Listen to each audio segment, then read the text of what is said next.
itself.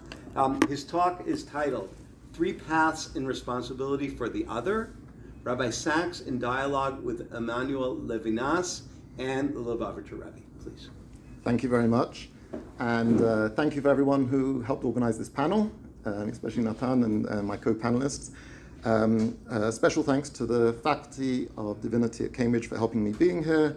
And also a special thank you to the staff in the department that helped me get through my risk assessment, which after 5 or 6 attempts, the computer still said no.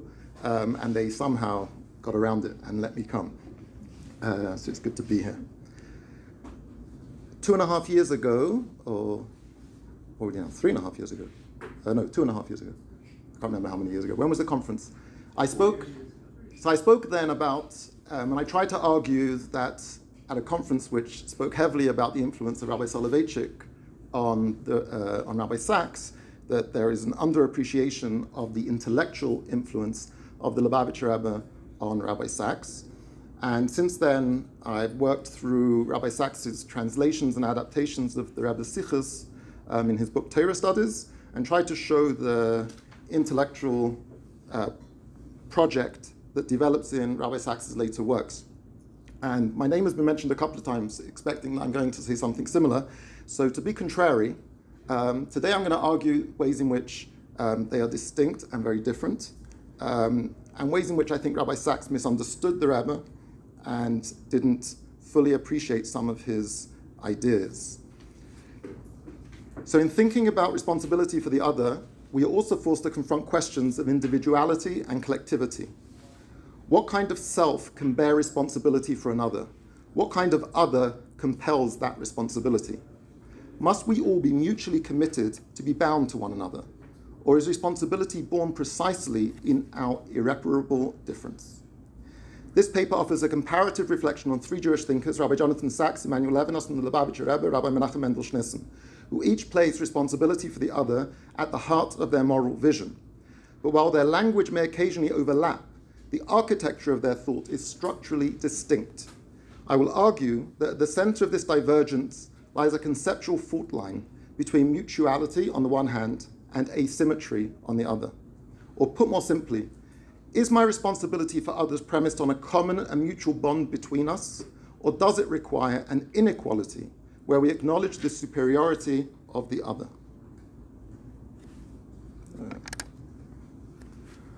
Already in Rabbi Sachs's early writings, he frames responsibility for others in covenantal and communal terms. In his doctoral thesis on Jewish collective responsibility titled Rabbinic Concepts of Responsibility for Others, a study of the commandment of rebuke and the idea of mutual surety, which is yet to be republished and is a very good read, and I highly recommend. You can get the PDFs from me if you wish.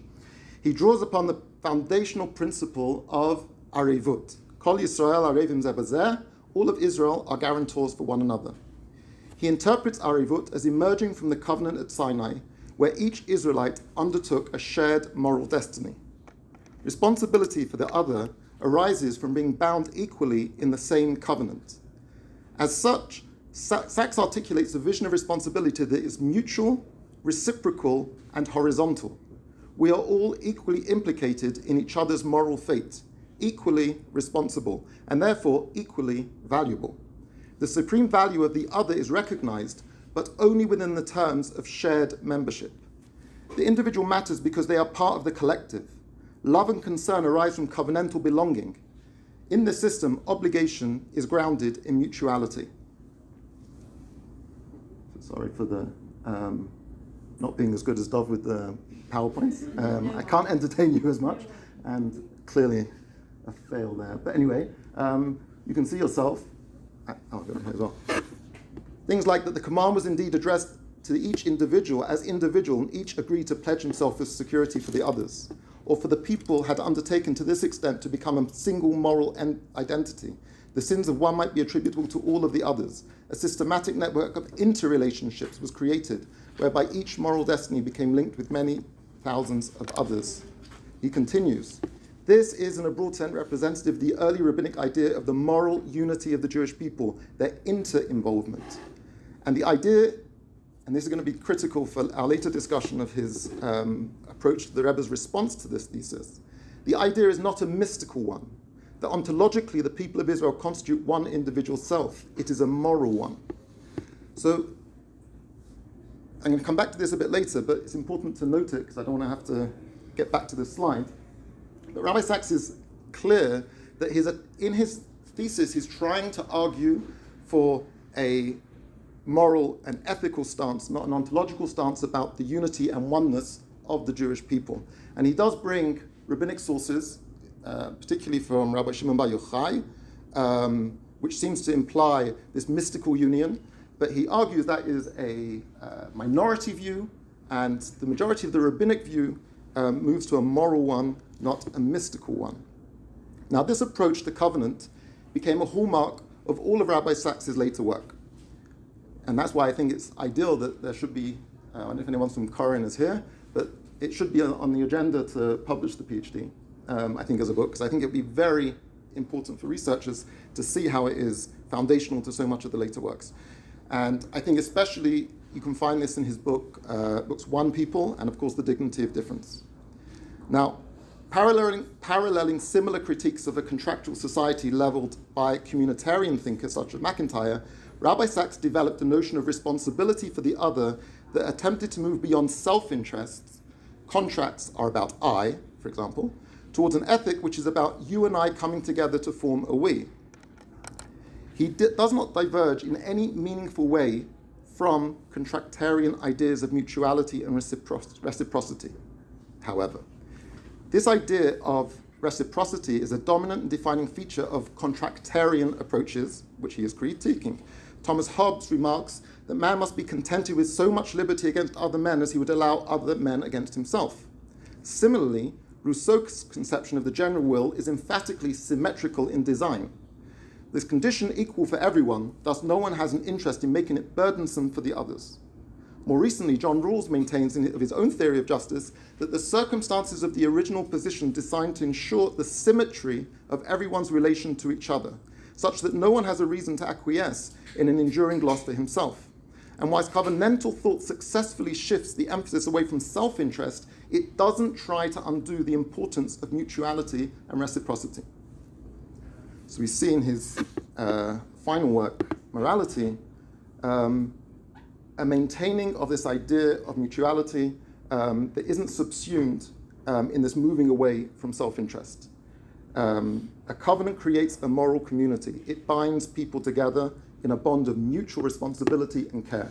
And I consider this to be a continuous theme throughout Rabbi Sacks's work, and I would argue that this is fundamental to so many other components that we've discussed earlier and we're going to discuss later, that covenant is obviously his core central theme, and covenant can only work for him if it is mutual and symmetrical. Now, for Levinas, the foundational ethical experience is not covenant but confrontation. The face-to-face encounter with the other person in which their vulnerability imposes an infinite demand on me. The other is not my equal, nor my partner. They are higher, incommensurable, and irreducible. My responsibility for them is asymmetrical. I am responsible for them even if they are not responsible for me.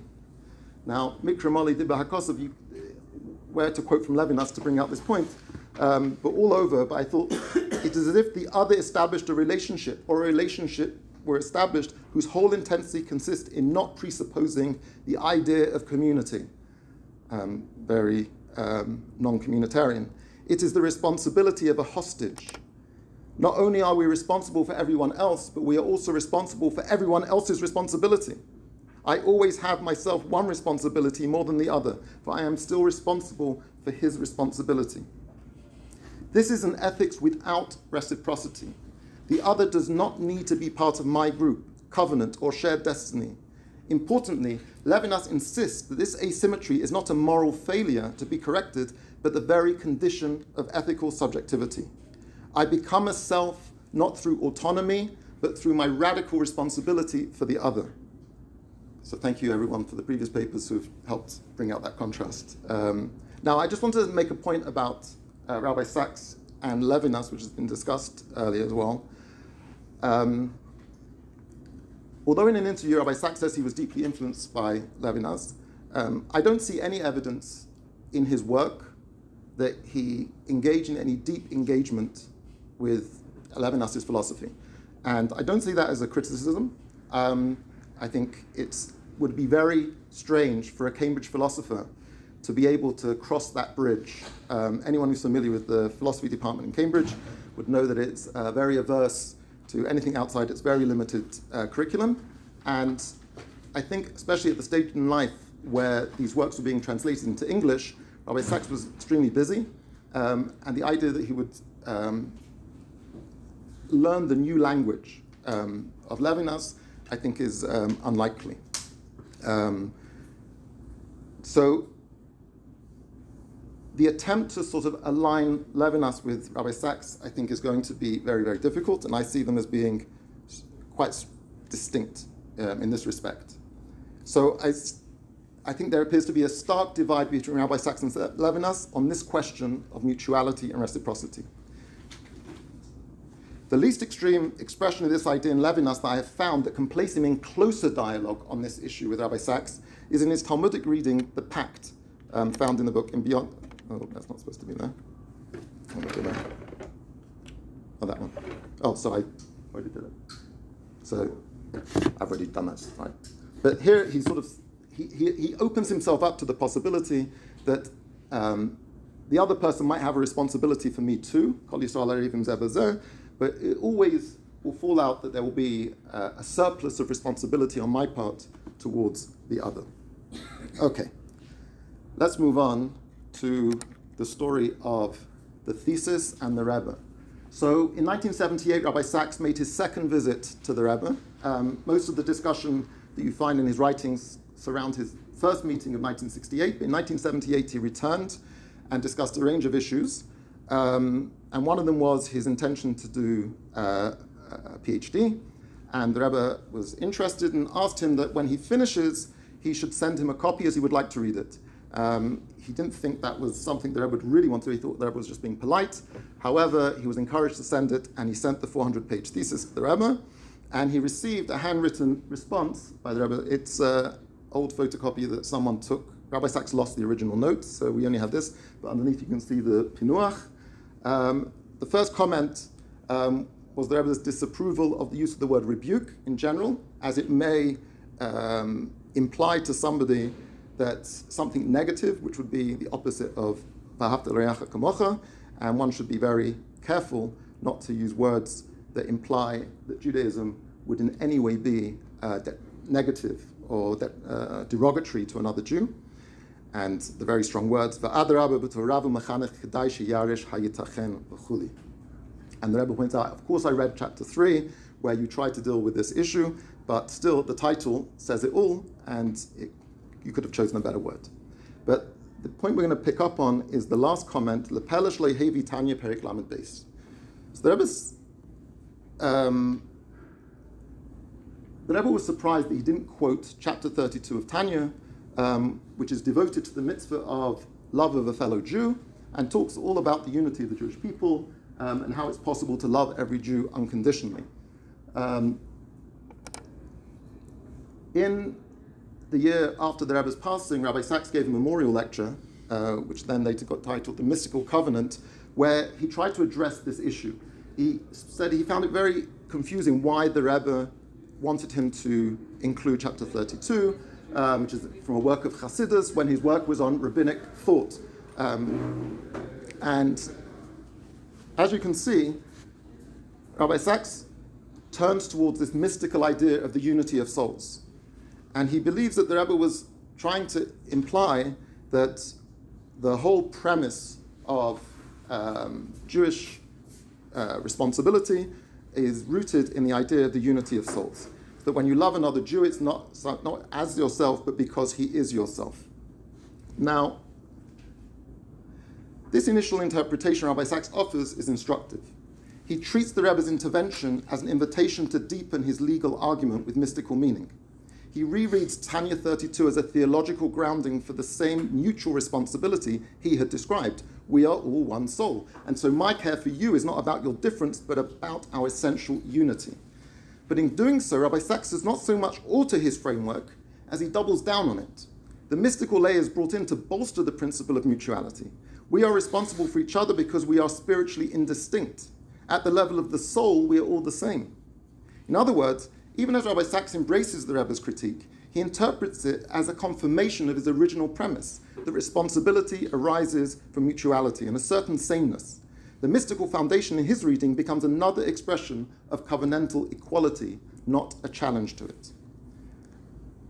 Now, it could well be that the Rebbe just wanted him to add it as a footnote to the section where he does actually discuss this idea of mystical union in the context of Rabbi Shimon Bar Yochai. Rabbi Sachs did not ignore this issue at all. I'm not sure exactly why this comment of the Rebbe changed the whole attitude he had, which he argues against it being an ontological fact, and he argues that it should be a moral fact. Maybe he thought no one would ever read his PhD and be able to trace this back. I don't know, but I find it a strange analysis. But is this truly what the Rebbe intended?